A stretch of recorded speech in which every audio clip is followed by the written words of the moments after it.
Hello, hi, hello, hi there. Good morning, good afternoon, good evening, and all of those other things. Good whatever time of day it is where you are. I appear to have developed in the last 3 minutes quite a nasty cough. And so I'll be coughing my way through this episode. Apologies about that. I will try to move the mic away, but it's gone all tickly. You know that when you can't really control it? Anyway, here we go. There it goes. Oh, good. Just don't make him laugh. I'll share my inhaler with you if you need it. I wish that was transportable over the internet. That would be lovely. I could well do with some of that. That was the voice of Courtney Robertson. How are you doing, Courtney? Nice to have you with us. I am doing okay, and I say okay only in that August has been a month of breathing issues, and I think I'm drowning in pollen. But otherwise, life is great. Oh, gosh. Is that like hay fever-y kind of stuff? Yes. So lots of hay fever, lots of coughing in my neighborhood, too. Oh, okay. So maybe I've vicariously sucked some things through the internet. The only time I ever got hay fever in my life was in central the United States, like around Oklahoma, somewhere like that. I was driving through and I was on control. It was like streaming everywhere. And then I got out of Oklahoma. Everything was fine. That's just Oklahoma. Yeah, there you go. Here we go. Anyway, let me introduce Courtney Robertson. She's got quite a long bio. I don't know if I'm going to get through it all, but I'll do the top level items. Shall I chop it up a little bit? Courtney Robertson, an accomplished open source developer advocate at GoDaddy, a dedicated WordPress trainer, training team faculty member, and a co-founding board member of the WP Community Collective. She effortlessly engages audiences with her relatable insights on getting involved and supporting contributors in the open source community. I think I'll stop there. Courtney's everywhere, all at once. You know that film that was popular a couple of years ago? Courtney, everywhere, everything, all at once. That's what you are. And we're also joined by, where we go first? Let's go Mark Westguard, who's beneath me. Ha! Always beneath you. No matter what the show. Yeah, sorry about that. I coughed at the same time.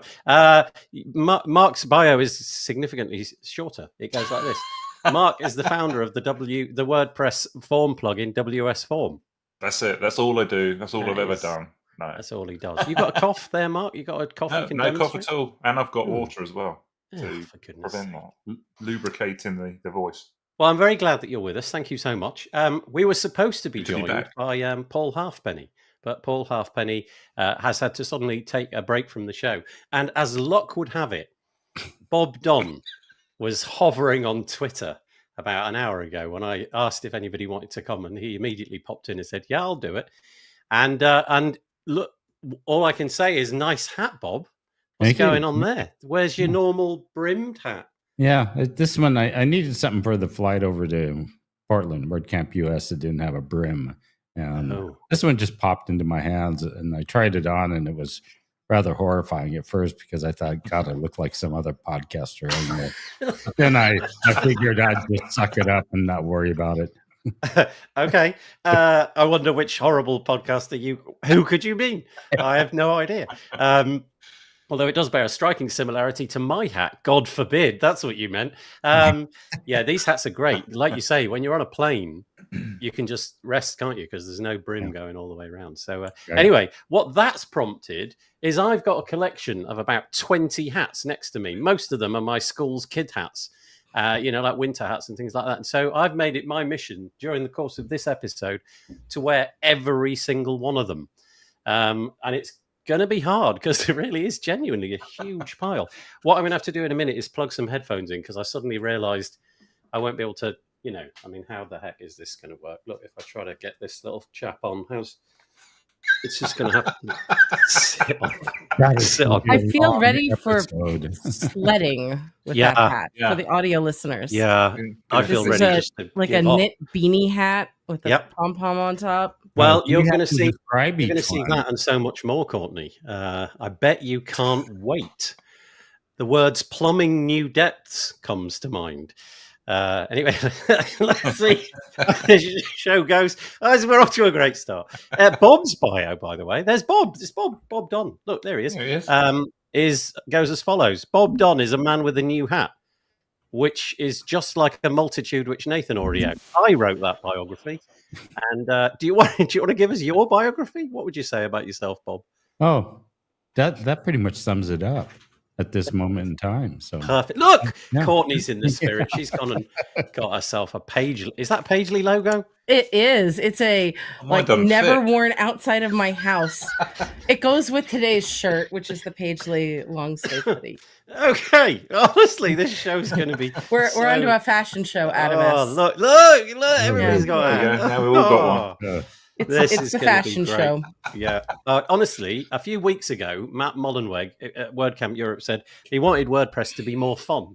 And I thought to myself, this show needs more. It's always been fun. Yeah. So that's what we're going to do. I'm following Matt's instructions. Right. So that bit out of the way, the introductions are done. I'll just do the normal housekeeping-y stuff. Thank you for joining us. If you are joining us live, that's great. Best place to do that. Oh, I can see there's a few comments there. That's really nice. I'll get to those in a minute. Best place to send people, if you want your friends, colleague, relations, whatever, to join us, is go here. wpbuilds.com/live. Yeah, look, he's a pro. Look at Mark doing it. I can't get it. Yeah, that's good. Yeah, Courtney, don't even try. Oh gosh, this is going to be tough. There you go. wpbuilds.com/live. Send your friends there.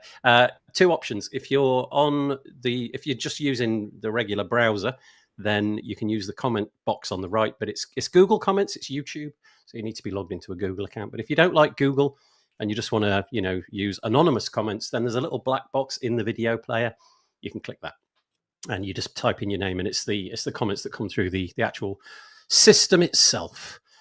Okay, so yeah, wpbuilds.com/live. Thank you to those people who've already made a comment. We've got Adam. Adam, who is that? What's that? I avatar? believe that is our Max friend Headroom? Adam Silver from Kitchen Sink WP, Perfect. who is sporting a Max Headroom look. That was today. it. Max Headroom. I remember That's like a throwback to the 80s for the kids that don't know. That was the first, I don't know, AI idea, I guess maybe I was exposed to. Yeah. It was this talking head kind of video on MTV, among other places. It had like cool computer graphics in the background. It was really cool. I used to love that show.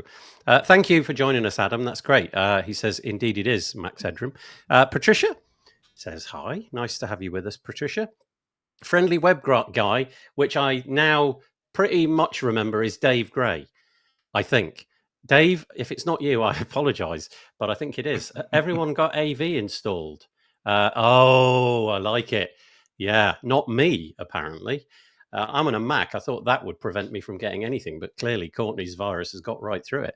And as always, Peter Ingersoll brings us the weather from Connecticut. Good Labor Day. What the heck is Labor Day, by the way? What is that? I think you're supposed to work on Labor Day. Yeah? Oh, hi, I'm here. I'm an American doing the typical American thing. What is it? Is it like a national holiday? Everybody gets the day off? It is, kind of? yes. Okay. And it celebrates basically the end of summer informally, as well as giving workers the day off. I would encourage folks to Google for more research. But it's a banking and school holiday for sure, federal holiday. We have similar things that we just got them bank holidays, but today is not one of them, or at least I'm not aware it is. I can't ignore them all. In my defense, I also flex my time and will take off at other times. So good. All of you Americans that recognize I am sort of on the clock right now, I don't know. Trust me, I will be not around Friday afternoon. Okay, you're taking it Don't off. tell the manager. Anyway, so the weather, though, this is the important part. It's 21 degrees centigrade, 70 degrees Fahrenheit with clouds and sun. That's about what we've got here, Peter. That's about the same, actually. So, you're in good company. Lawrence Ladomery, I'm guessing joining us from Australia, unless he's moved, saying hello. That was it. Everything Everywhere all at once. It was 2022. Adam, giving us the knowledge. Thank you so much. We are going to be changing the hats. I'll do my first change in a moment. You can look forward to that, all of you. It's going to be bad. A green Smurf hat. No, I don't have a green Smurf hat. I'm sorry, Andrew Palmer, but I do have many. You'll see. And then Webaholic. Hey, panel, I'm seeing a lot of people moaning about WordPress and the direction they're going in. It almost feels like it's trending to hate on WordPress. Not on this show, Webaholic. We love the WordPress over on this show. So, I think you're in safe grounds. Lots of comments. It all feels negative and demoralizing. You wait till you've seen the hats. Then you'll be happy. And I think Andrew Palmer saying my WS form mug is chipped. I need another one, please. Okay, I'll send you another one. You could just organise that, please. Problem solved. God, there's so many comments. This is crazy. Okay, I think I'm going to have to stop there. That'll do, I think, for now. Let's crack on. Oh, okay, there we go. Right, so here we go. It's This Week in WordPress. We're going to talk about WordPress, obviously, and this is our website, wpbuilds.com. If you go to this site and you put your email address into this and click this button here, we'll send you a couple of emails a week, one to say when we produce 2 of the things that we do. This is the first one, and we repurpose it as a podcast episode, and it'll come out tomorrow morning at the ungodly time of 7 a.m. Who knows why we do that, but we do. So it'll come out tomorrow, and then also the podcast episode that we do on a Thursday. So that's all you'll get.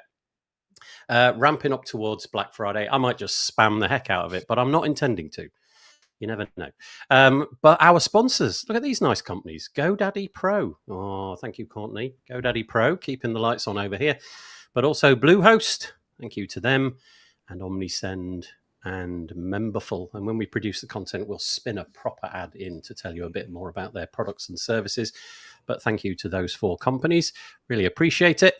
And let's crack on. Here we go. First article. What a joy to go to the WP Tavern website and not see Nathan Wrigley's content. It got a bit stale over there. But now we're back. And forgive me, Jolsna. I don't know how to pronounce your name. Whoever you are, I really appreciate you stepping in and doing all this hard work. But the name is spelled Jyolsna, and I haven't had the good fortune of meeting this person yet, but I'm going to say Jolsna. Apologies again if I butchered it.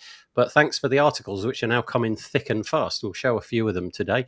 This first one came out on the 30th of August, and it's entitled Gutenberg 19.1. Introduces plugin template registration API. I've seen on Twitter a bunch of people who are cleverer than me in terms of code, plugin developers, theme developers, getting really quite excited about this. I'm just going to read what I've highlighted. Gutenberg 19.1, the highlight of this release is the plugin template registration API. It addresses a long-standing issue developers are faced with conflicts between plugins and themes, particularly when dealing with custom post types, taxonomies, or virtual pages. This new feature allows developers to register block templates directly with their plugins, providing fully customizable default content layouts. Till now, developers had to use multiple filters to register templates. By building on the Gutenberg block system, this update makes it easier for theme and users to adapt and personalize templates according to their design and functional needs. And then it mentions that Justin Tadlock has created a detailed tutorial, which is here over at developer.wordpress.org. That was on the 29th of August. It is very long and very technical, so we won't get into that on a show like this. But me being me, I don't really know why this is cool. So I'm going to hand it over to, well, I imagine Courtney's probably got her fingers on this, and also maybe Mark being a plugin developer. Can I go to you first, Courtney? Do you understand why this is as cool as all the people on Twitter are saying? Yeah, absolutely. So, Nathan, I think we're due for a hat change. I'm going to bring out the vintage Modern Tribe visor here. And I say this because, hey, one of the hats I used to have was working at the events calendar. And when I was at the events calendar, we were one of the first to market on having Gutenberg support for the events calendar plugin. I haven't worked for them in 4.5 years. Loved my time with them. But I think about, when we were dealing with creating the template for the custom post types, that's not particularly easy for people to just modify how that template works. So if they install a plugin that makes a custom post type or hooks into regular post types, I would imagine the ability for how you lay that out, where the information displays, was quite rigid up until, still kind of is at this point. And what I am understanding so far of the template API, not having had time to dig into it yet, is that this will empower the plugin developers to enable folks to put the layout together in their custom post type however they would like. So I think it's going to be a really big win, but I'll turn it over to Mark for a lot more details because I think he's probably got more ideas of how he's going to implement it on WS Forms. Before he does that, though, I'm just going to raise this comment by Tim Nash, who is getting in there nicely. He's following on from the comment by Andy Palmer, saying, Mark, my WS form is lost in the post. Any chance can you send one?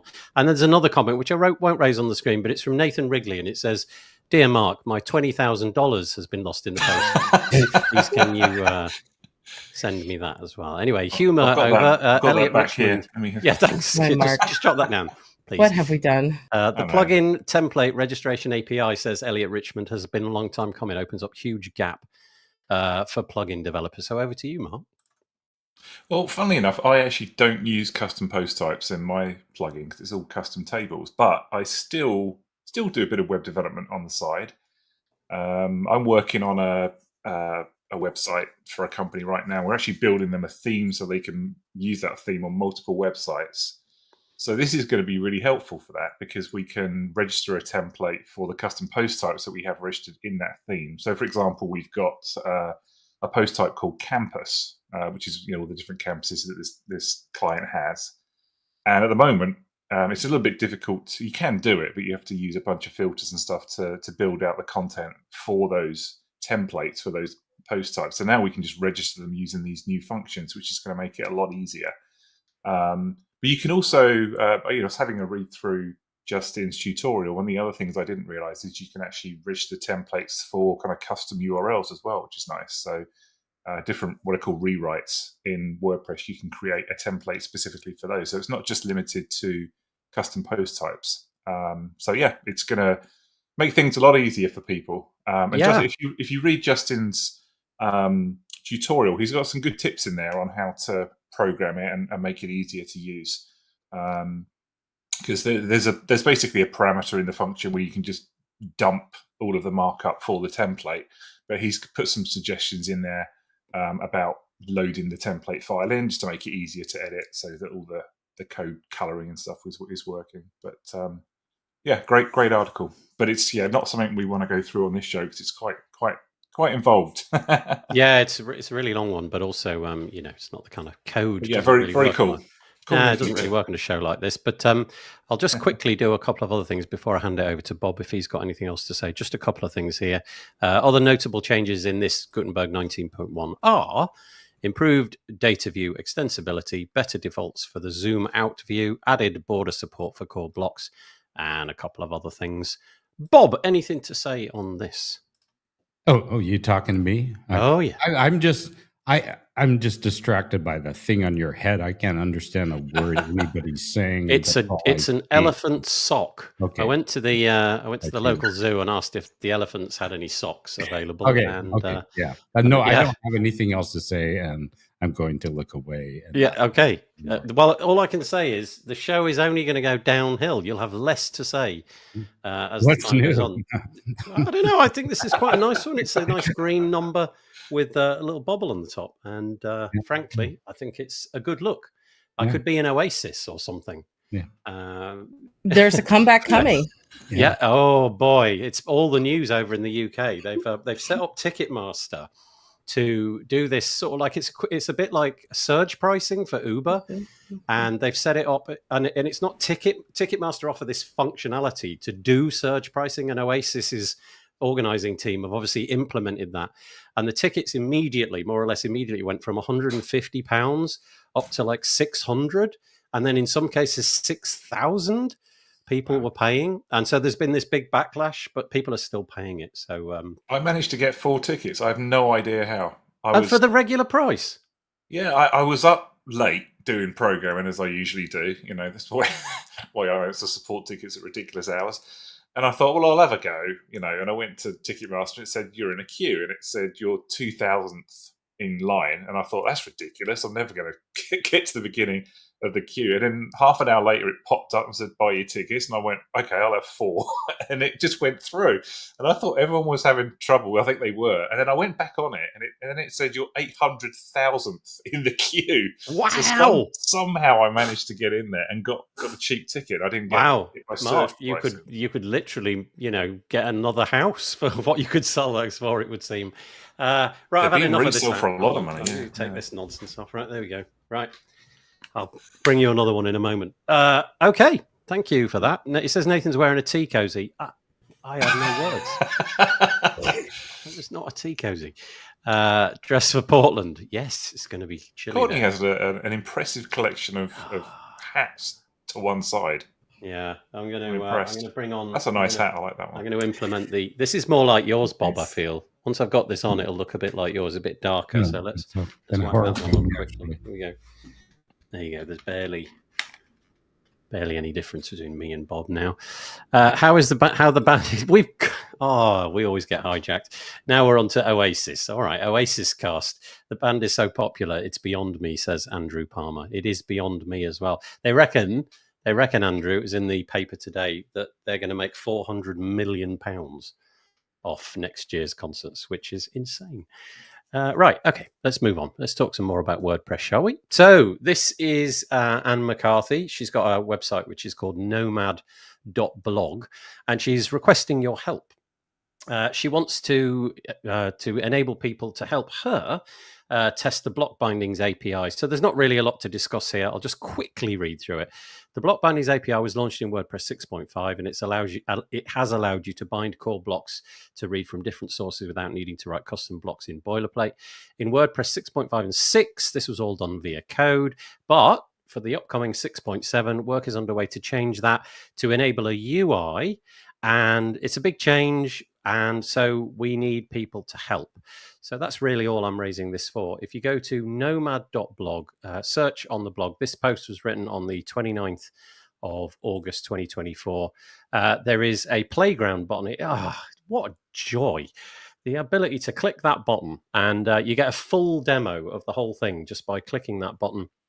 And then there's some more things down here about the different things that you can do and how you can report various different pieces and bits. I don't suppose any of you three have anything on that. I just wanted to report that that's what Anne was trying to get help with. If you do, say now, and if not, I'll just crack on. Just another cool feature. Yeah. Nice. Okay. So, all right. Next one. This isn't all that new. Because I think this happened a couple of weeks ago. In fact, I know it did. But I was away. I had a little break last week, so it never got surfaced. But this is to say that WordPress are upping their YouTube game, and they have appointed Jamie Marsland. He's been on this show a couple of times. He's been on the podcast a few times, and he has become, I want to get the word right. I think the correct terminology is head of WordPress YouTube, or head of YouTube for WordPress or something. And his job will be to oversee the creation of high quality content, ensuring the channel remains a valuable resource and a source of inspiration for WordPress enthusiasts worldwide. Just to say, this is quite an interesting stat. Since October 2022, when WordPress TV began syncing their content, apparently there's been I'm saying that wrong. This is since 2023. There's been a 6x increase in the engagement with the channel. So obviously this is an increasingly important channel. And bravo. Well done, Jamie. If you've watched his content, he's gone from, well, I think it's fair to say that a couple of years ago, it was certainly a smaller audience than he's got now. And now he's got about 500 gazillion people follow. I have no idea how many, but last time I looked, it was an eye-wateringly large audience. And it's largely to do with the fact that he's been making great content. Speed builds, Gutenberg stuff. So congratulations to him. And I'll throw it open. Mark, Courtney, anybody, Bob, want to say anything about that? I had a quick chat with Jamie about this, and he's really excited about it. I think he's quite looking forward to being employed and having a regular job to be able to do something that he really loves to do and something he's very, very good at. I can't think of anybody better to do it. So congratulations. I have no idea what you just said because I was changing my hat. It was all about you and your hats. Yes. It wasn't spoke. Oh, was it? Oh, damn. So what did you say? Mark say congratulated Jamie and says that he's doing well. Nathan is wearing a beige, it looks like perhaps crochet hat, although I don't know my crochet and knitting. I think this one came out of the crochet school of hat. It's kind of like those old salon hats for people that got highlights where you could like pull the hair through the hole. The ladies might know what I'm talking about. There's like a series of holes through this entire hat. It's wonderful. At the time, I'm wearing a black hat with a WordPress logo that kind of is embossed and raised off on there. Jamie, I think, is absolutely needed for the YouTube channel. What strikes me as something to do first, Jamie's posted a few places in Facebook groups that I'm in, as well as on Twitter and a few other spots, seeking feedback from the community about what we would like done with that channel. So first and foremost, I'm of the school of thought that Andrea Middleton instilled in me ages ago, that those who are sponsored often do the unseen work for those that are not sponsored to be able to flourish. So we keep the lights running, right? And I say that because my role at GoDaddy often empowers me to contribute. And part of that is to make things better for other people who are not paid to be there. So as part of that, one of the ideas I submitted to Jamie was a real need to focus on the SEO quality of what we already have on that channel. So the cross-posting came about through, there was an old Meta track ticket that I helped resurface to Nicholas, who is sponsored by Automatic, to the marketing team. Nicholas set up a Zapier integration so that any video, which would be all WordCamp talks, but not only WordCamp talks, that get uploaded to WordPress.tv can be cross-posted to our YouTube channel, which is a fantastic win. But what still wasn't necessarily happening is all of that SEO optimization around it. So 2 out of 4 of us on this right now are podcast hosts. I don't know how much SEO you put into YouTube. Nathan, I would guess that you skew more towards video content. So you probably have keywords that you put in there. You probably have meta descriptions, etc. That's not happening right now on the cross-posting necessarily from WordPress TV. And we do have a lot of content that comes in from Learn. We only have some things that have playlists. Wouldn't it be nice if we could have the playlists from, say, all of the camp talks? WordCamp, whatever. And, my most recent one was WordCamp Canada. Wouldn't it be nice to have the whole playlist of Canada already organized? And in the videos, those little lovely things that the YouTubers always do of, the hover, click links with the cards that send you to other parts of YouTube videos, etc. Just optimizing the basics of what we already have. I think that's really important. Of course, we're going to need fresh content and to think through that. But for so long, we have just needed to better handle the content that we have. Yeah.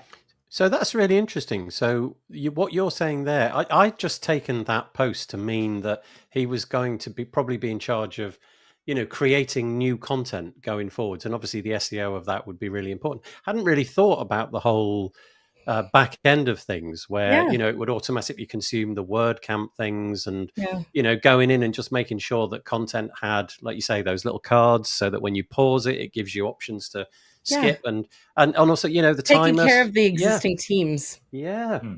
The channel at the moment, if you go to youtube.com/WordPress, it has 36,500 subscribers, which to me seems like quite a small amount given the importance of WordPress. So I'm guessing part of Jamie's job will be to up that.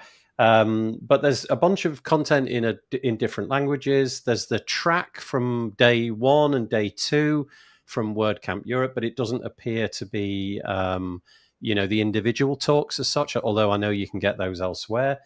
And then we've got things like Learn content is going on there, which we'll talk about in a moment. And there are a bunch of playlists from different parts of the world. So looks like there's quite a lot of curating and tidying up to do.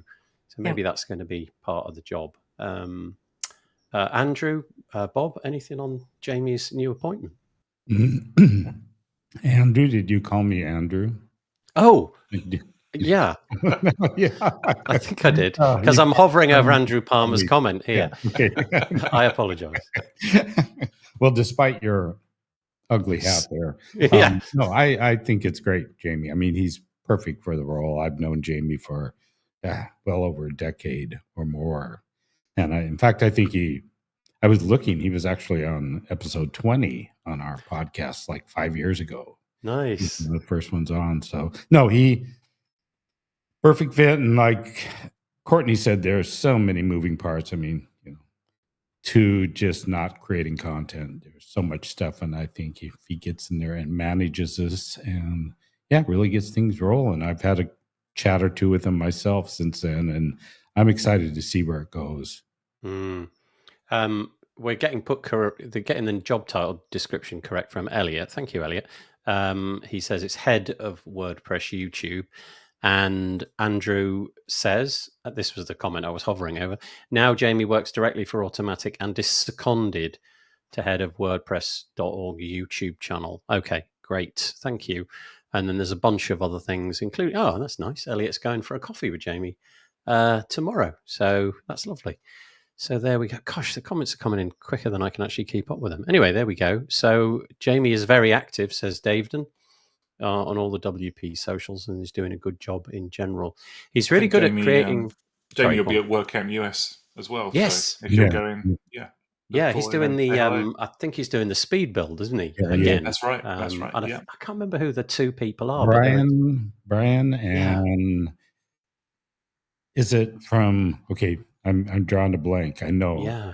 Is it from... Amber Hines, who is at Equalize Digital. Oh, so that'll be kind of an interesting one, because obviously Amber Hines, one of the big reasons I know Amber is because of all the accessibility work that Amber does. So it'd be kind of interesting to watch Brian, and I don't know what Brian's credentials are in terms of accessibility, but it may be that they end up going in two, very different direction. Maybe Brian's going to just try to build the visuals of the site quickly, whereas Amber might be more, let's get the accessible version going. Oh, that'll be interesting. That was at WordCamp Europe. That was one of the if you like sellout events. Obviously, once you've got your ticket, you can go anywhere. But there was a bit of a standing room only for the speed build, but it was on track 2. So had it been on track 1, I think it may even have filled that. I don't know, but it was over capacity, and so I imagine this time around they're going to put him on track 1 now that he's got the new job. Anyway, long and the short of it is, definitely seems like the right candidate for that job. So well done, Jamie, because his content. How to describe this? You've all been to YouTube channels that are huge, and they flit around everything in WordPress, don't they? So, they go into commercial products, they go into plugins, themes. And I felt that Jamie's constrained it more to like WordPress core and block editor content. And because of that, it felt like, he really was creating his own territory of being the person that was talking about what a WordPress can give you out of the box. And for that reason, I think, the audience has grown and he's been really good at it. I never make content where I talk to the, I'm always on with somebody else asking them. And I can't even imagine how difficult it must be to come up with the ideas, execute the ideas, make them interesting and all of that when you are the only person involved. So hat tip to Jamie for doing all of that. That's pretty incredible. Okay. We were talking about Learn a moment ago. Let's crack on with that for a little bit. This is Catherine Presner. Apologies if I got your name wrong. And I'm going to offer this one up to Courtney fairly soon, because I know that Courtney's really very involved. Oh, no, it's not on this website. I saw something earlier with Courtney's name all over it. This is about drawing new learners to the new learn.wordpress.org. And I'll just read the start to kick us off. Now that the new Learn WordPress is out in the world, and I'll open that in a new tab and we can have a look at it, we want to have a steady flow of new learners discovering the site and taking advantage of the valuable resources it's offered. So this post is intended to gather ideas on which recurring activities the team should prioritize first. And then if you read this article, that's the intention of me raising it, you've got until the 10th of September to submit your ideas for how to make it so that it's discoverable, basically, that people discover the new stuff. And possible things might include marketing initiatives, increasing the training team's presence at WordCamps, providing learners and contributors with resources to easily promote Learn WordPress in their networks. And I think a fourth bullet point maybe could be like, what can we do with YouTube and things like that now that we've got a dedicated person on that team. So, yeah, Courtney, over to you, really. I need to actually write my comments here, too. After the fact, I will make sure I comment on this post, which I encourage everyone else to also comment on the post. So, when I met Bob and Nathan both, this is a little bit of a throwback. It was during, I think, like a WordFest during COVID, one of the first ones. And at the time, I was teaching in a boot camp. And my boot camp instructors wanted students to come out. These are adults that were retraining due to being laid off during COVID.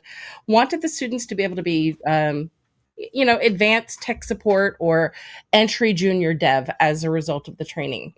But giving them WordPress as part of their training and wanting junior devs output led to saying, oh, we need to make a theme. And for that, we need PHP. And here are the standards and the skills that the employers are saying that they need. And for lack of anything official, the bootcamp instructors did not provide the adequate amount of resources necessary to do that, because they thought, oh, you just learn to use WordPress and then you're good. Not for a junior dev. You don't just learn to use WordPress. You learn all the languages, even if you're front end and PHP. So when I see Learn at this point and saying, how can we start reaching out? I begin thinking about my background as a vocational education teacher, career tech teacher in public schools in the US, as well as in boot camps. I've been an adjunct professor at a community college situation. And so there is educational outreach that we could certainly do to more official organizations and unofficial, like boot camps. Boot camps don't really have a set standard criteria. I also think about certainly elevating when we are at WordCamps and meetups, that there is this opportunity available, that materials are readily available for individual learners.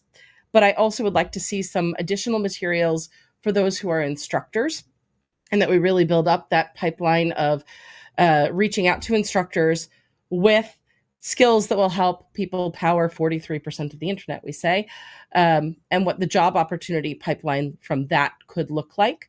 But I certainly think optimizing the content on YouTube as we improve the quality of the materials that we have available on Learn.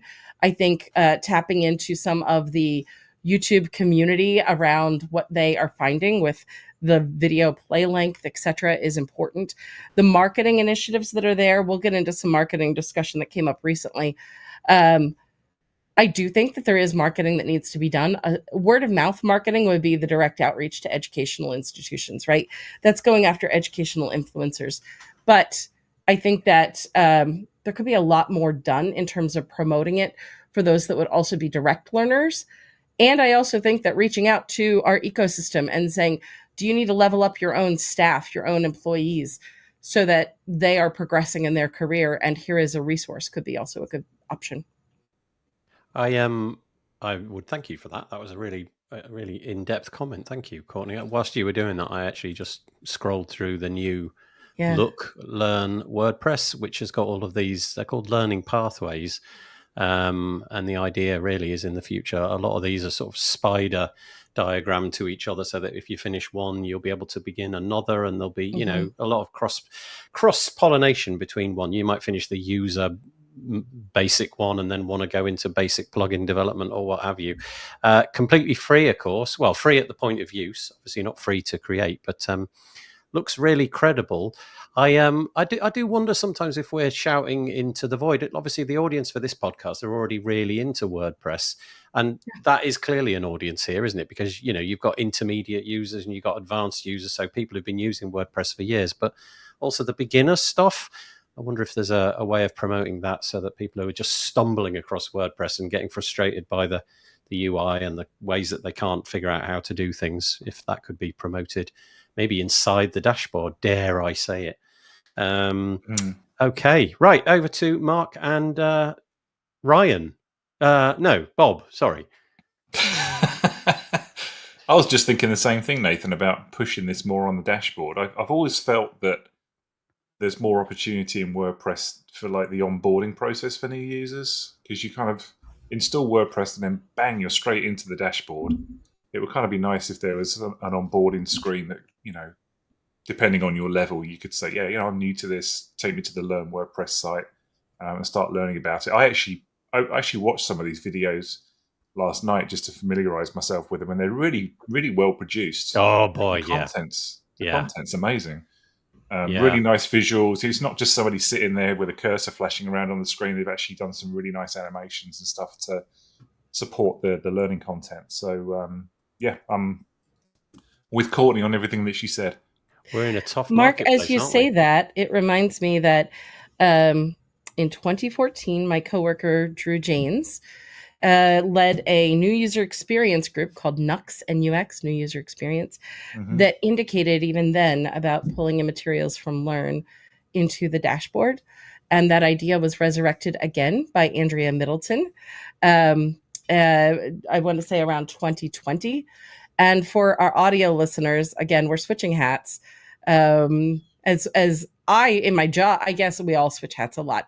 But Nathan has just put on a black, I don't know, it looks like, do you remember Goofy in Disney with the long ears, where it's like the flaps of the hat go down to his shoulders, Wings. like the long puppy dog ears, and it looks kind of gray or black fleecy, and there's a flap visor that can fold. I don't know. I appreciate all of this, Courtney. I mean, you could just sum it up as in the word idiot, though. I think that would be quicker. Nathan looks like he's about to go on an Arctic expedition instead of watching it. Yeah.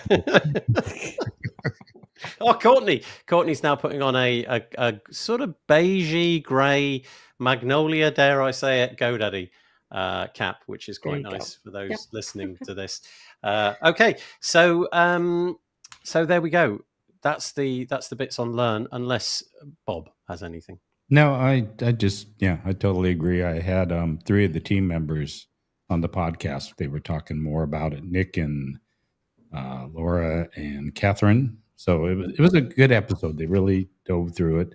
Bob, our host, talked to them about it. And I know I've had some conversations, and we're going to have some more conversations, because I think there's a lot of opportunity. And I think that piece of trying to get outside the bubble a bit too is so important. And I've been thinking about it myself, different shows we have and how to do it. And I think there's ways to do it. We just have to all get a little creative and step out of the comfort zone. So I think there's some good opportunities if they get enough people involved, just to, not all of us can do everything, but share thoughts and stuff. I think they could get some good stuff going. And like you said, Jamie, now doing the WordPress, the YouTube channel, it's gonna, that's huge. That's another piece to have somebody actually in control of that and really thinking this through. So I'm pretty excited about it. I think it's really, really, there's so much potential.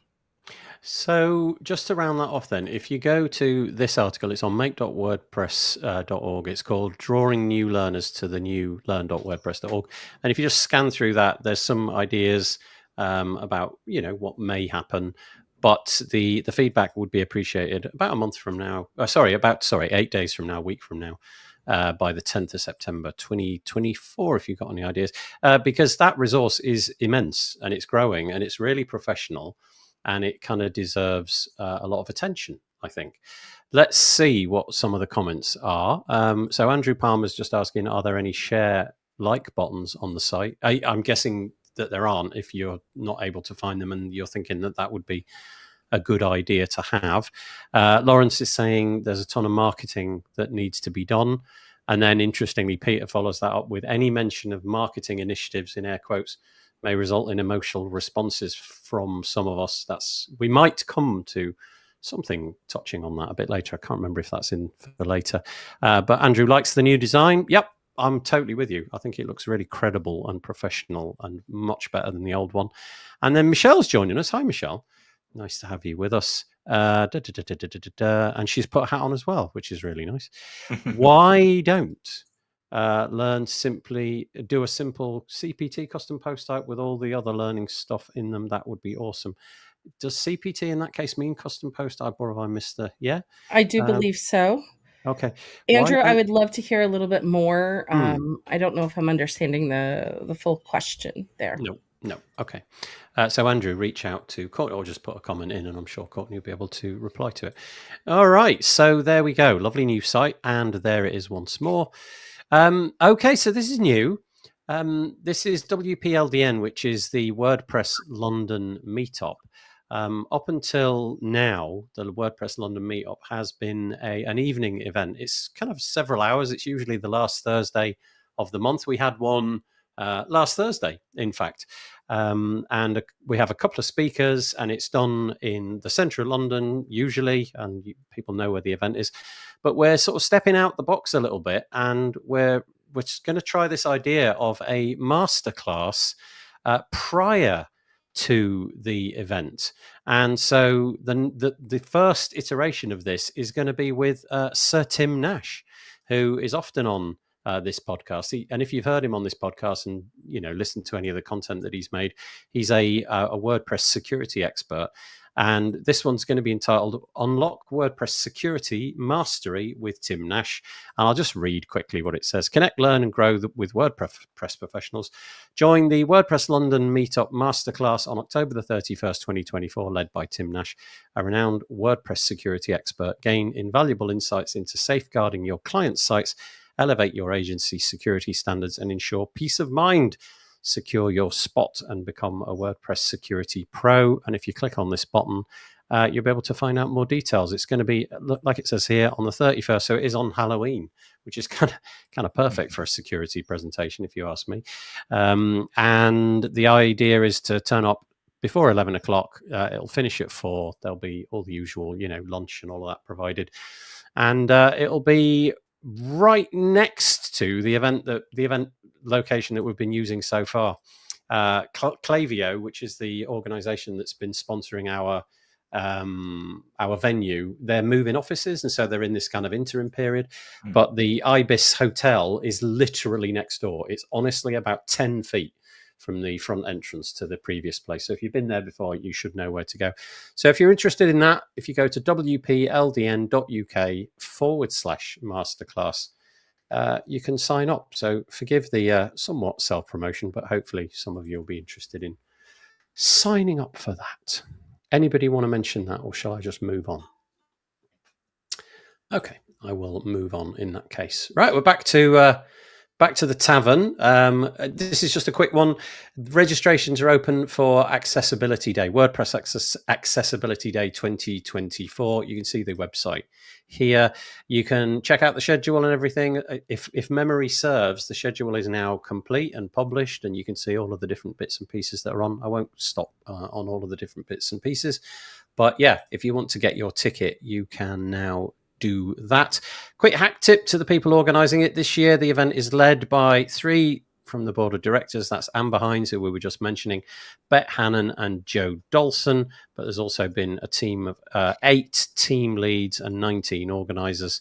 And this is interesting. I didn't realise that this was even a thing. And I don't even understand it, but it sounds like there's some credentials that go along with it, because it says the conference is pre-approved for continuing education credits for the International Association of Accessibility Professionals, Web Accessibility Specialists, and Certified Professional in Core Competencies certification. So it seems that if you're into continual professional development, you might get some kudos for doing this. Forgive me, I don't understand anything about that. Those acronyms mean nothing to me, but maybe that is amazing. I don't know of those particular organizations, but as a former public school teacher, I know about all of the continuing ed credits that I was required to do within a certain time period to maintain my license. And that is absolutely amazing to be able to include current events in that.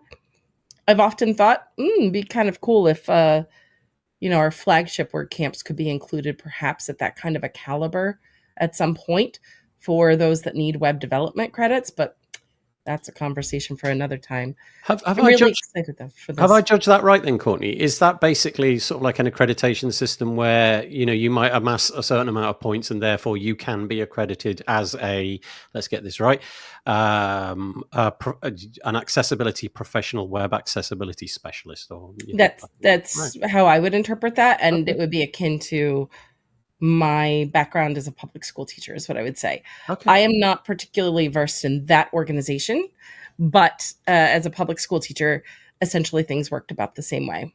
That's cool. That's really nice, isn't it? That's really, really nice. Just going back to what we were doing a moment ago. Oh, sorry, Bob. You've had your head chopped off there, or your body. Cheltenham are about to restart in-person meetups on the 24th of September, thanks to sponsorship from GoDaddy. Thank you, Courtney. Thank you. Elliot said thank you, Courtney, by the way, not me. Andrew Palmer says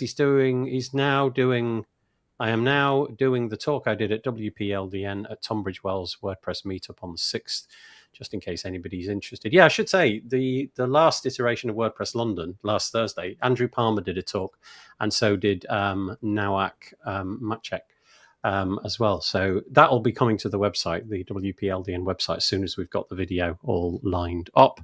And yeah, why not? Let's promote the Cheltenham meetup. For anyone watching, Elliot is looking for speakers.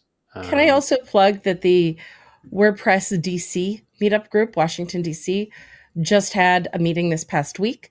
Tom Finley, Beth Soderberg, and Tiffany Bridge are, I think, the main organizers there. And it is exciting for that one to be coming back online. DC in particular has had a challenge getting venues because of how many buildings in the DC area are held by the government, and they're impacted by, where can meetups and camps be held and some of those rules. I believe this past one was the first back, and it might have been a Zoom only meeting, but it's the beginning. And that group was hundreds strong every month. Wow. As a meetup right before pandemic. They would get over 100 people at the regular meetups before pandemic began. So I'm excited to see a lot of these different camps coming back online and exploring some interesting ways with it. Yeah, it's interesting. I think it's steady away with London. It's going up, but it's not like you reopen the doors and it floods back to where it once was pre-pandemic. But it's definitely, as the word goes out and we continue to do the events, it's definitely ticking on. Anything, Mark, Bob, about the Accessibility Day stuff? Yeah, one thing I wanted to say is if you're a small business and you want to sponsor WordPress Accessibility Day, you want to support them, they're actually doing a micro sponsorship it's only $150, which is incredibly cheap to have your logo put on their site. So if you want to support them, rather than just getting a ticket, get a micro sponsor ticket and help them out that way. Nice. Bob, anything? That's what I did. So yeah, definitely worth supporting any way you can. Nathan's done a hat change, and this one is another black beanie type of hat with some sort of bobble on the top. It's primarily black with there's some yellow, a little bit of maroon in there, and it's very tall. Yeah, and it's not homemade, as the tag would indicate. Yeah, it's like never been worn. Look, it's still got the barcode on it. Yeah, I'm still rocking my stickers on my hats. This is probably something that was bought for a child's Christmas present that never got worn. Anyway, it's a nice little bobble hat. Mark hasn't changed his hat, nor has Bob. I don't have any others. No, it's okay. It's fine. It's a gimmick, and it's not a particularly good gimmick. I shan't be doing it again, but I said I was going to try and get through them all, so I'm going to get through them all. Courtney's lining something up. Wait for. Oh, now you're talking. Headphones. Yeah, you're going to have to take your headphones off, Courtney. Here it comes. It's a nice old-fashioned kind of brim hat. It looks like it's very nice. All right, it's got a rim to it, nice little wide rim, and it's made out of, I don't know, it's woven fabric or something. It is an authentic Panama hat. All right. On a company team trip to Panama. Okay. But I am wearing it very poorly as I've got earphones on, and so it's now over the headphones. I think of all the hats I've put on so far, this is my favorite. So you're going to prize this one out of my cold, dead hands. Right, moving on that bombshell. Here we are. Okay, this is really interesting, and it is also kind of not really a WordPress story, but it sort of is. This is over on the TechCrunch website, which we very rarely feature because, TechCrunch don't often get themselves involved in WordPress news, and occasionally when there's some major security problem or something. And this is tangential to WordPress, but it's to say that Tumblr are moving... Now, wait for this. $500 million. So 500 million, and they're calling them blogs, to WordPress. I'm guessing this is the number of users they've got. So I guess if you're a Tumblr user, you are one of those blogs with your username and password. And it says here, I'll just read it. Tumblr is making the move to WordPress after the 2019 acquisition by Automatic, which they got, by the way. They got Tumblr for $3 million. Now, I don't know about you, but that seems pretty cheap for 500 million accounts. Now Automatic will shift Tumblr's back end over to WordPress. We acquired Tumblr to benefit its different strengths, not water it down. We love Tumblr's streamlined posting experience and current product direction, the post explained. This is an automatician speaking, although I'm not sure who. We're not changing that. We're talking about running Tumblr's backend from WordPress. You won't even notice a difference from the outside. We're talking about one of the largest technical migrations in internet history. Some people said it was impossible. We accepted the challenge. And really, I think it's about getting it so that the automaticians who are running it are able to really understand how Tumblr works, and that they can, I don't know, maybe make use of, goodness knows, plugins or whatever, or themes. Maybe you'll be able to click and install a different theme. So if you're a Tumblr user, which I confess I'm not, don't know that I've got a Tumblr. Maybe I have, I don't know. But if you're a Tumblr user, you won't notice anything. But all of the data is going to be migrated onto WordPress. I don't know if this is going to be the world's biggest multi-site network or how they're going to do it. Not sure. But it's kind of a WordPress story, but not really. But $500 million. You can't even make it up. That's such a big number. Anything on that, you three? Yeah, I got bobwp.blog on Tumblr. I started it, and it's basically my posts on there. But it's pretty cool because, I will know what's on WordPress, even though we don't know what's on WordPress. I will know. So you'll know, but nobody else will know. It'd be interesting to see if there would be any even minor little UI quirks that you spot as I don't know if you use it directly. It'd be kind of interesting to notice. Yeah, it will be, because you can set, it's got some features. You can set up your blog, a few customizations and stuff too. So it'll be interesting to see what it does. I am curious to see if this brings finally block themes to using post formats. So for those that remember post formats back in the day, Matt was really interested in what Tumblr was doing. This was long before acquisition. He was very interested in what Tumblr was doing with their various formats and wanting to emulate that in WordPress. Mm-hmm. And later we see that Tumblr was acquired. And I've submitted a proposal seeking that we get post format support in 2025.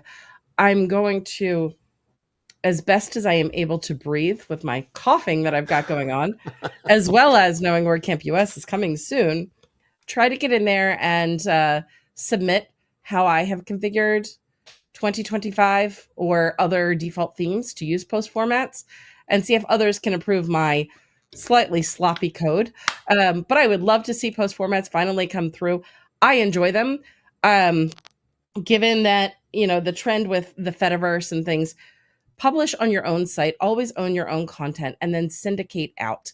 And so if I could put more into my own site, write my status messages on my own site and let that syndicate out, I would love to do that. And I think post formats could actually support that and enable it. Nathan is now on to a new hat. The top of it is, I think, orangey red in this lighting. It looks like he grew a lot of extra fur. It looks like I killed a bear. Yeah, it's kind of the same as before with the long floppy ears down to the shoulders. But now he's got like, I don't know, dark roots and frosted tips for his hair. Yeah. Fur that is coming out of this hat. That was the look I was going for, Courtney. You've hit the nail on the head. That was it. I thought that was just your natural hair and you just taken a hat off. Yeah, this is what it looks like under there. It's not good. I'm about halfway through. I don't know if I'm going to be able to pull this off, but we'll keep going. So, Bob, you're a user of Tumblr, and Courtney just mentioned about like the Fediverse and Mastodon. I have a memory at some point in the not that distant past that you were going to be like natively supporting the Fediverse on your Do the Woo website. Did that ever come off? Did you? Yeah, it's actually getting close to being done.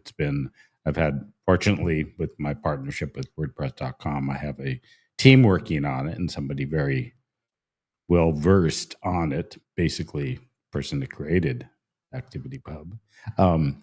Yeah. So yeah, I'm real excited about it, and we're looking at different ways to really do some unique stuff with it, and I'm starting to wrap my brain around it a little bit more. But yeah, that should be coming out here hopefully soon, and yeah, we'll see where we go, and might experiment a little bit on the site and try some new stuff. Nice. I should say that Courtney is now wearing there's a name. It's another Panama hat. It's a Panama hat. This is another Panama hat. This is the one I purchased for my husband.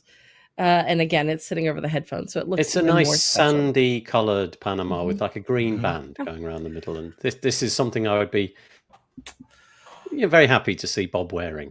For example, webcam. Maybe I'll do that. No, but he's got like the blue version of that, hasn't he? Which is like the traditional one that we saw in the video that he made. I have about 6 or 7 of them. Oh, do you? Okay. Yeah. I didn't bring my hats. I'm sorry. Oh, it's okay.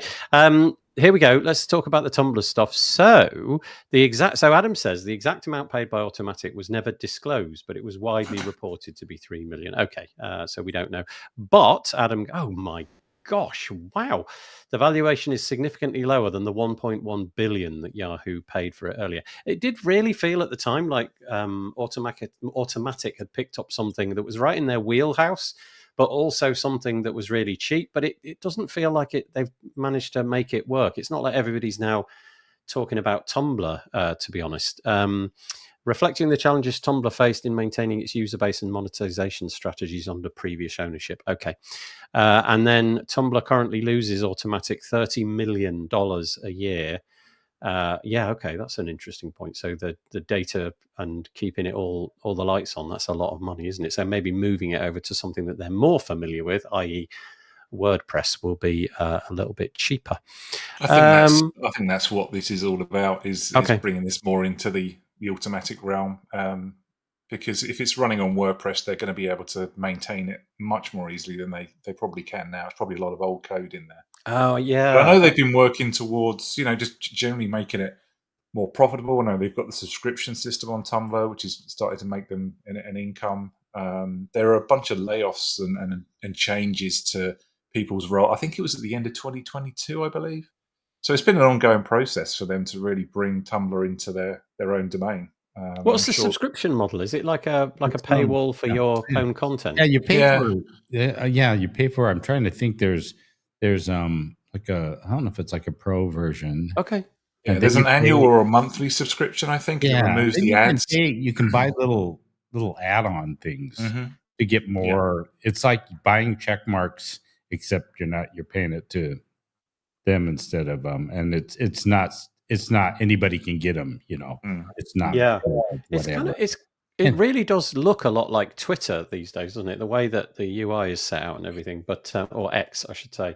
But I thought it was. If you go to the blog, what you can do is you can buy, if you buy a certain. I don't know if it's available to everybody. I have to go back, but it's like I paid a subscription for. I could actually create a blog, so the blog looks totally different than the UI of the site. Okay, and I wondered if it was more like a Substack model where you pay into Substack to be able to see other people's content, but maybe it's not that. Substack feels like more like a Medium kind of thing.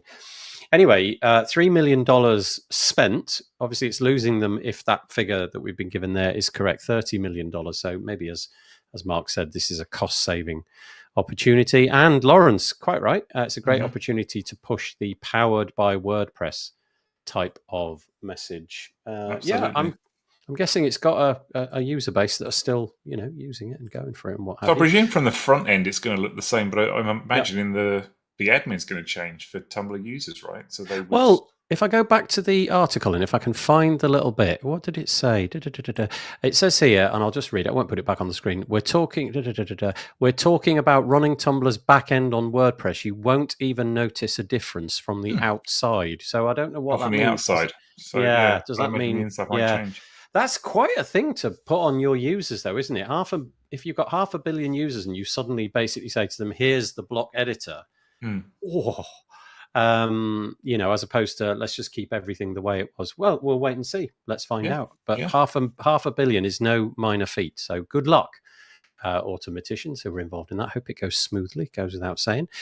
Right, we're over to the repository now. Courtney, I have a recollection that you wanted to say something before we talked about this article, which is all about a marketing consortium. So WordPress WordCamp US 2024 Contributor Day is coming up. Please go register and sign up. Contributor Day this year, I took a lot of attention to put the tables where teams that naturally will be working together would be located. So did a little bit of extra digging into that. We have a couple of unique tables that are going on this year. So we don't have a few of the tables, like Tide is not particularly active at this time. We don't have anyone coming from WordPress TV. I would love to talk to people from support and also from polyglots. Anyone that's willing to be the spokesperson of those tables would be great. But additionally, Nathan, if you could look down a little bit, go ahead down some more. There's a spot about the different teams that are coming. Yes, right there. Oh, expand to discover each team under Contributor Day teams at the bottom of your screen. Thank you. Got it. Yep. Just this bit. Yeah. This year, we've got BB Press, Buddy Press, and Gather Press having tables, which will be new. The marketing team originally had planned, because it is currently experimentally paused, we'll say.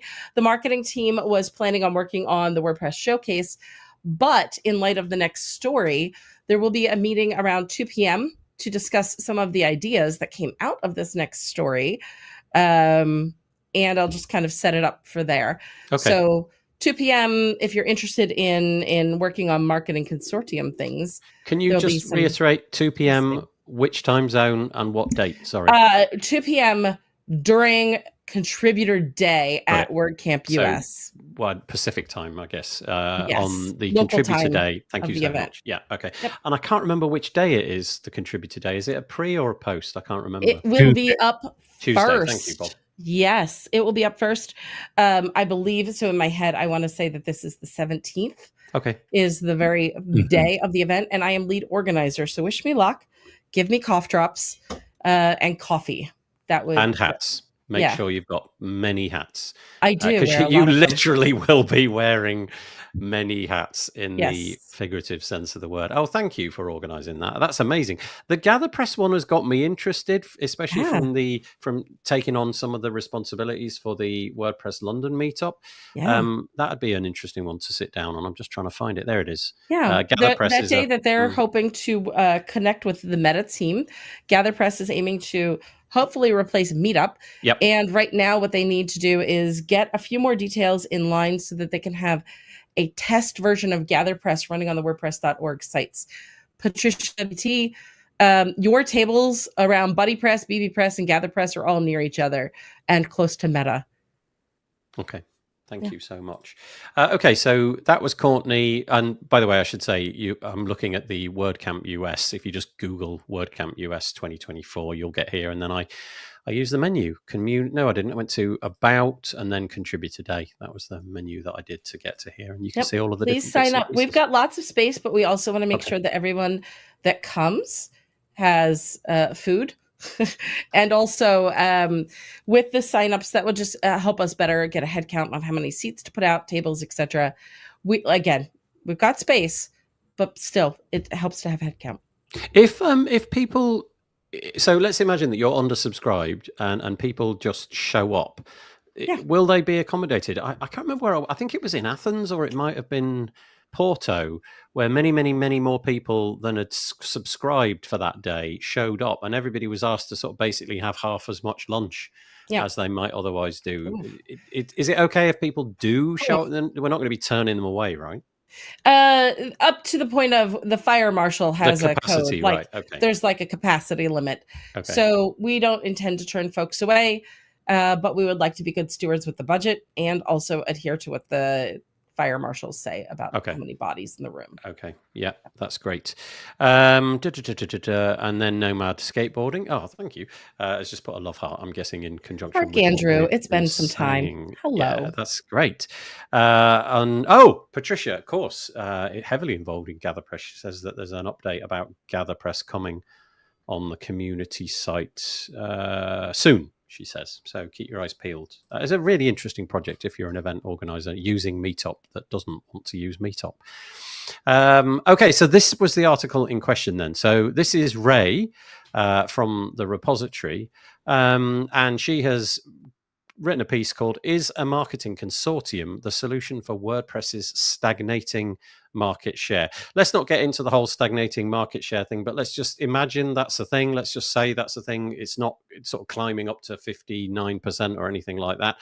And so during a podcast recording of the WP Product Talk, which is hosted by Matt and Amber Hines in this case, Miriam Schwab was there, and she suggested, well, I'll just read it. During this week's episode of the WP Product Talk, Miriam Schwab, head of WordPress relations at Elementor, which is obviously a gigantic WordPress property, proposed forming a marketing consortium of major WordPress companies. The goal, to pool resources and develop a clear, sustained marketing strategy to compete with aggressive advertising campaigns from the likes of Wix and Squarespace. Schwab's proposal followed an analysis of marketing data. Joost de Valk of Amelia Capital shared findings where essentially we'd got a slight stagnation, 0.28% month over month. And though this decline is within the margin of error, he says it raises concerns. So the idea here then is that a bunch of companies, big companies, would get together, pool their resources, and I don't know if that means financial resources or whether that means, just like almost like Five for the Future. It could be time, it could be money, it could be boots on the ground. I don't know.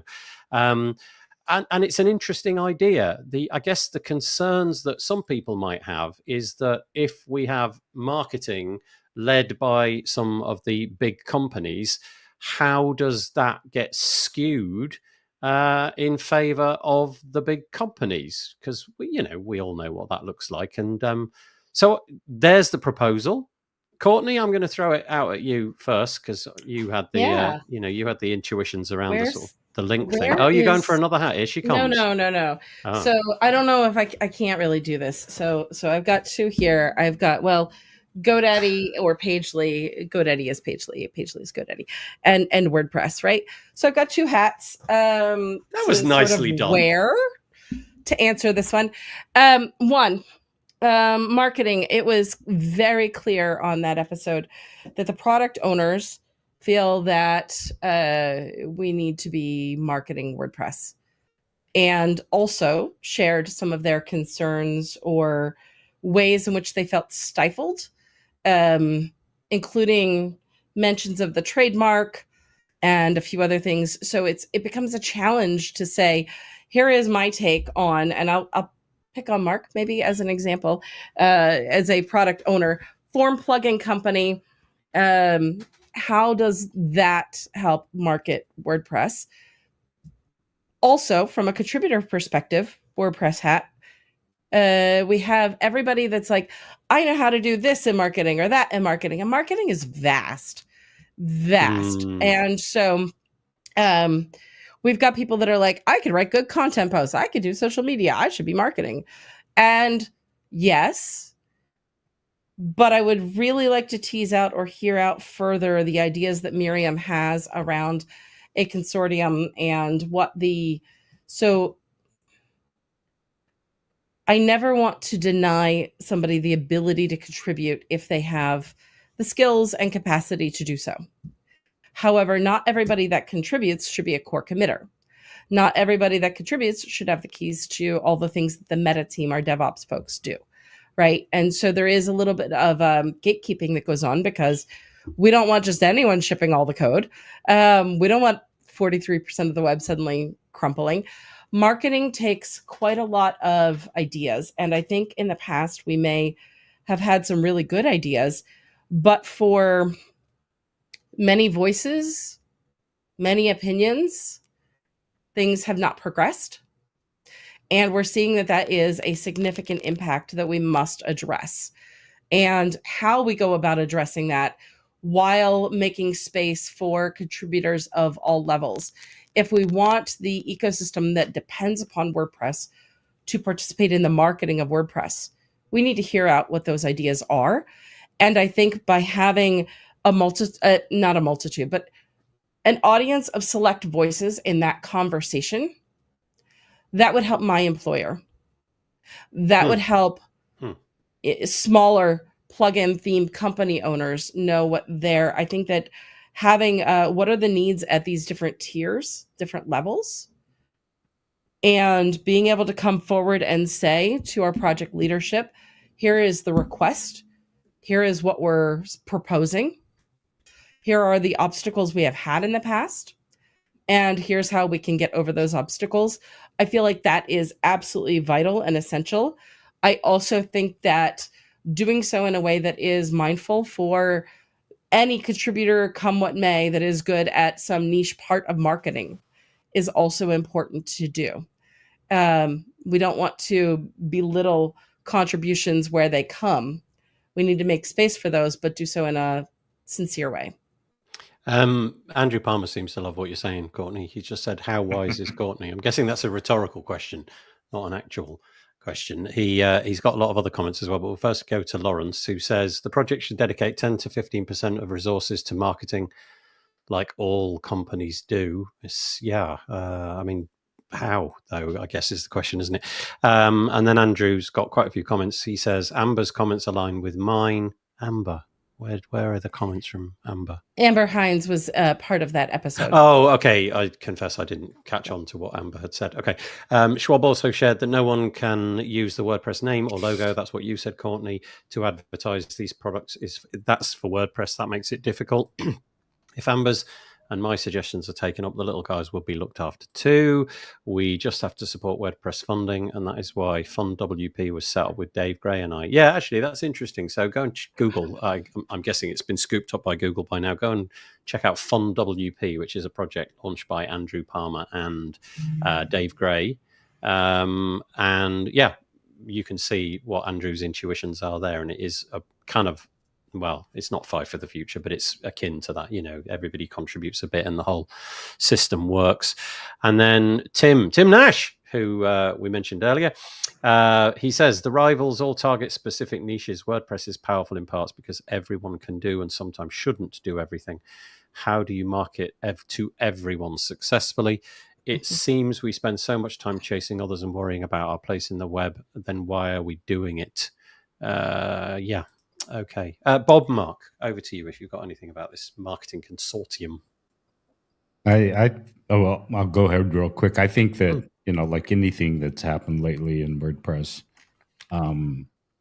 let's not jump to any conclusions or make assumptions of when something like this conversation is first started, which is usually kind of what happens. And let's see how it plays out. Let's see what people have to say.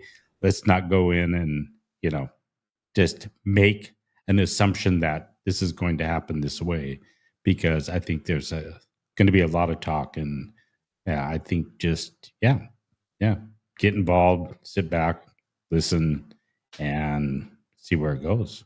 I think, Bob, I would agree with you. Just because the companies are big and they've got deep pockets doesn't mean that they're misaligned. It doesn't mean that they're going to steer the conversation in a direction which nobody ultimately would like. It just means they've been successful enough. You never know what they're going to do. I mean, what the ideas are and what will come out of it. So I think we need to all kind of take say, hey, this could really work out, and let's Yeah. get involved. Let's see what others are saying. Get in the conversation. Yeah. Yeah. Bob, one of the areas that I heard a need on was actually on one of your shows. I was just listening to the one that Kareem did recently, talking about it's dealing with scaling WordPress for the enterprise. And so Kareem is CEO at Crowd Favorite. And of course, in that sector, the needs are why select open source versus not open source. And once you pick WordPress, or once you pick open source, why WordPress over some of the other CMSs? Yeah. And that's just a very simplified version. But it was eye-opening to understand marketing from that sector's needs as well. Yeah. Yeah. And I think that's the thing, listen to things outside the bubble, how other people are doing things, how other, especially open source software. Yeah. I think there's, it's massive. Like Courtney said, marketing, so many facets to it. And it needs to really be drilled down before we make any assumptions on how this will even play out. So yeah, I'm excited about it. I'll definitely want to sit in on that at Contributor Day and hear what people are saying. Nice. Yeah, thank you. Mark, anything before we move on? We're sort of running fairly out of time. So very quickly, if you could bring up that email, the repository article again. There was a comment by Rich Tabor in that kind of resonated with me. Further down, sort of there. No, where's it gone? There, this bit. Yeah. And what he's basically saying is that, there are definitely people in the community space that can help us out with marketing the product. But at the moment, you're looking at a marketing funnel. We can get people to the WordPress product, but I quite like the comment underneath. You can send twice as many people to WordPress today, but would twice as many stay? And I personally feel there's still a little bit more work to. Like the learn.wordpress.org is a great example of where we're making improvements there. But getting people to the product is one thing, but getting people to use it and stick with it is another. And I wouldn't want to see the marketing efforts wasted by people coming to the product and thinking, I'm finding this hard to use. And then I just wonder about the finances around this and how much money you would need to dent the WordPress space, because if you look at the marketing budgets of the likes of, dare I say it, Wix and other people like that, their marketing budgets are immense. I mean, we are talking hundreds of millions of dollars a month at one point. So I wonder, where's that funding going to come from, and where's that money going to go? Because marketing is expensive. We're an open source project, but we're a worldwide project. We're all over the place, and to market something that large takes a significant amount of resource to do it. So I'll be watching the conversation on this and seeing how it goes. Yeah, interesting. Yeah, my intuitions on this are sort of changing as we talk, which is always interesting. The idea that we might need something like this. Do we need a sort of CMO, a chief marketing officer under WordPress, in the same way that we've now got a chief YouTube officer, if you like, with Jamie Marsden? It's going to be a challenge, right? Because we're an open source project. We're built on the kindness and generosity of a lot of people that contribute a lot of time to it, which means on the flip side, we don't have the millions of dollars in there to be able to market it. So we rely a lot on word of mouth. We rely on the people like you, Nathan, that produce WP builds, and there's a lot of other community members that produce content. So Adam's offered himself up as the CMO for WordPress. There you go. Job solved. Right, we've done it. It's okay. Right, we can put that one to bed. Thanks, Adam. Nice one. Okay, let's move on quickly because I realise we are fast running out of time. Okay, I'm going to hand this one directly over to Mark, sort of, because this came out recently. It's on the WordPress developer blog, and it's all about using data views to display and interact data in plugins.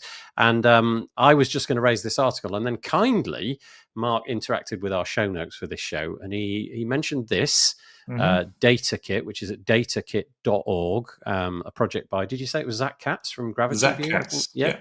Gravity Kit.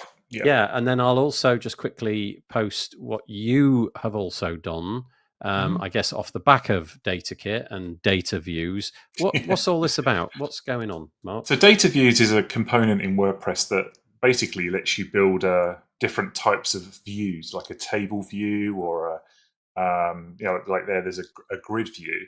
And they're going to be using this, or already using it, I believe, in WordPress for things like template pages, pattern pages. Eventually, I think they're going to be using it for like post lists and pages. Yeah. There's one there. Yeah. So it's a really nice, it's quite a simple but nice interface. I believe it's kind of JavaScript based and makes requests back to the server to get the data.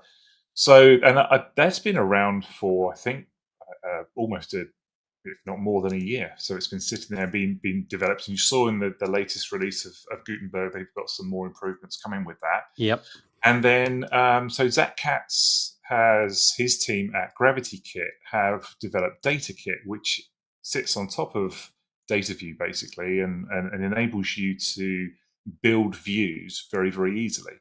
And the first version of this is you basically do it programmatically. So they've basically created some classes that you can write in PHP to build a view. And the next step of this is going to be actually having a GUI interface where you can build views, which is going to be really nice. And so they have lots of different data sources, such as Gravity Forms and also WS Form, which is the new one that they've got. So when they launch this, there's going to be Gravity Forms and WS Form available as data sources. So that means that any form submissions can then be displayed on the front end using a table. But they're going to have different views as well. So, for example, you could feed it a CSV file or a PHP array, or so they're basically going to be encouraging people to build different data sources for this. So other form plugins could do it. Other sources of tabular data will be able to be fed into DataKit and be used. So this is an early mock-up. So there's a few things not working with it because we're still working on it. But you can see you can do page pagination. You can search by keyword, and that table there could be completely customized. So you can use images, you can use text, you can put links in there, all kinds of stuff. So it's quite a cool new product. It's very, very new. I think Zach literally released it 2 or 3 days ago. So they're still waiting for the plugin to be approved in the plugin repo. So once they do that, it'll be a lot easier to install it. But yeah, check it out. It's this is actually going to make it a lot easier for us because we have a lot of requests for people saying, I want people to be able to submit a form and that gets added to submissions, but then I want to show those submissions on the site. How do I do that? Right. This is going to make that a lot easier. Okay, so on the example that we're looking at, it's a table, and obviously somebody's submitted in a form a photo, a name, an email address, and a telephone number, and then you've got this really nice looking encapsulation of all that. It's paginated, and you've got some settings where you can filter and sort and what have you. All handled by DataView and GravityKit. I mean DataKit. Yeah, so that is the WordPress DataView component right there. So the DataKit software that Zach Katz and his team have put together makes it easy to take any data source and use that data view on the front end. That's neat. And it says at the top here, coming soon. Is this a feature that obviously it's a couple of days old. I don't know what you've been doing, Mark. You've had a couple of days, frankly. It's would have expected it to be out by now, but there you go. It's coming soon, right? Yeah, it's there now. That sign up for updates actually goes to Zach's website because I was trying to get people to sign up for it and help him get an audience for it. But nice. The work he's done is great, and I'm excited to see where he takes it. That's cool. So this is linked from this article on the developer blog, which using data views to display and interact with data as in plugins. I'll link to that in the show notes, but obviously I'll also be linking to the WS Form piece and the DataKit as well. Datakit.org. Datakit.org. Thank you so much. Yeah, that's great.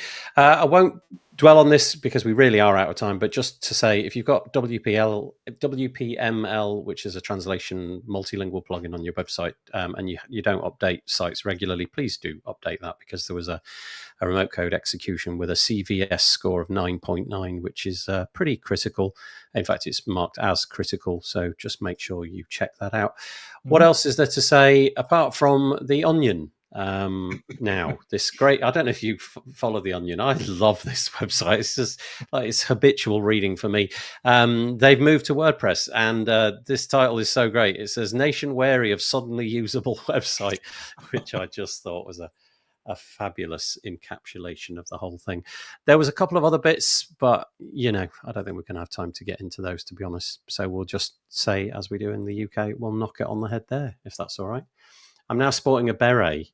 I don't know if anybody noticed, but I did a quick change there. And I did. I haven't spoken for a bit to describe it. It looks like it is, I don't know, is it black, or is it more like an olive green? I'm going for black, frankly. Oh, I don't know. Okay. I can't tell. Black. I'll go with black. And these are the other hats that I didn't manage to wear during the course. Oh my! So maybe if I just put them on whilst we wave, just put them all on. Nathan is wearing a pile of yarn in all of the colors. There's so many on the floor already. That's it. I really have literally plumbed new depths today. And this one is sponsored with logos. By 3M. Some of them, yes, some of them still have tags, some do not. Okay, we'll get rid of that little tag, and that's it. That's all we've got time for. What a show it's been. Putting my first one back on for our photo. Oh, you're going to give us the final. What the heck am I doing? I'm just trying to balance it like that, and then maybe if I just pop that one on the top, I can just do that. Look at that. What the heck? Right, there we go. Back to the beret. We'll be back, I think, next week. It's not WordCamp US for a couple of weeks, so I'll definitely be back this time next week, and then we'll be having a couple of weeks off for WordCamp US, and you guys will all be there, so that'll be very exciting. That'll be really nice. But thank you so much to Courtney Robertson. Thank you so much to Mark Westguard and to Bob Don, who I think I called Gary or something earlier. Doesn't matter. No, I apologize. I'll buy you a beer when I see you. Thank you for joining us. Thanks for all the comments. There was absolutely loads. We didn't manage to get through them all, but we got through enough. I'm now going to collect my injured child from a forest somewhere. So we'll see you next week. Take it easy. Thank you so much. Bye-bye.